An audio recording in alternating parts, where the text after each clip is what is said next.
So you're a Florida State fan, I take it? I am a Florida State fan. I grew up in Tallahassee. Okay. So this is very nostalgic and weird and worlds coming together. Because this is my home. I mean, I live here, and then all Tallahassee's here. It's very surreal.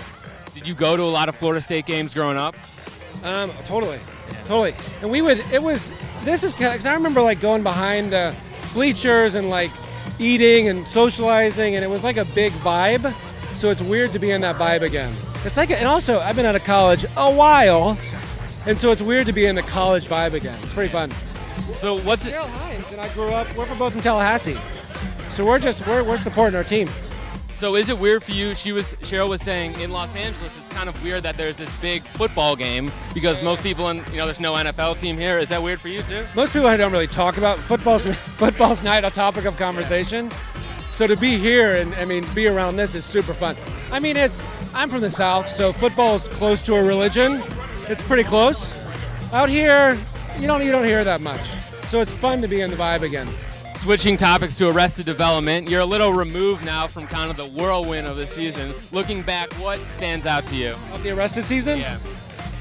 Well, I mean, to have been given a second chance to do it again, that was crazy surreal. To be able to do that character again, because when you finish a show, you kind of say goodbye to a character. So to be able to do that again was fantastic. And Mitch Hurwitz, who wrote the show, what comes out of his skull is crazy gifted. So to be a part of that writing again was really fun. And then, I do a show called Veep now. And to be a part of two shows that I really believe in, because as an actor, a gig's a gig. Like you're thankful to be working. So to be working on two shows that I believe in, that's a huge gift. So with Arrested Development on Netflix, did you ever wonder how it would play on Netflix, or were you pretty confident that it would do well? I never really. I knew the way that Mitch was doing it was kind of a big puzzle. Yeah. So you needed to have them all at the same time for it to make sense. So it made sense, the format that they were all released at once, so that you could go to different episodes and be like, oh, that makes sense, that makes sense, that makes sense. So the guy, what he came up with blows my mind. He really does. He's one of those guys you're like a freak, because what comes out of his skull is just so good. I'm using my hands a lot. Hands, lots of hands. Are you a big politics buff? No, I'm not. I actually have huge admiration for anybody who wants to get into it, because you're pretty much pressure cookers for massive decisions. I don't want that. I'm not going to sign up for that.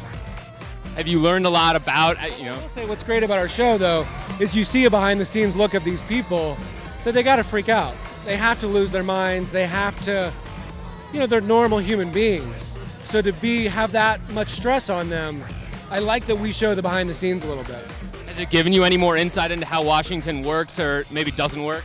If our show is anything like DC, we're in a lot of trouble. A lot of trouble. What else are you working on? We're about to finish Veep, and then I'm actually writing a children's book with my friends, so that's very exciting.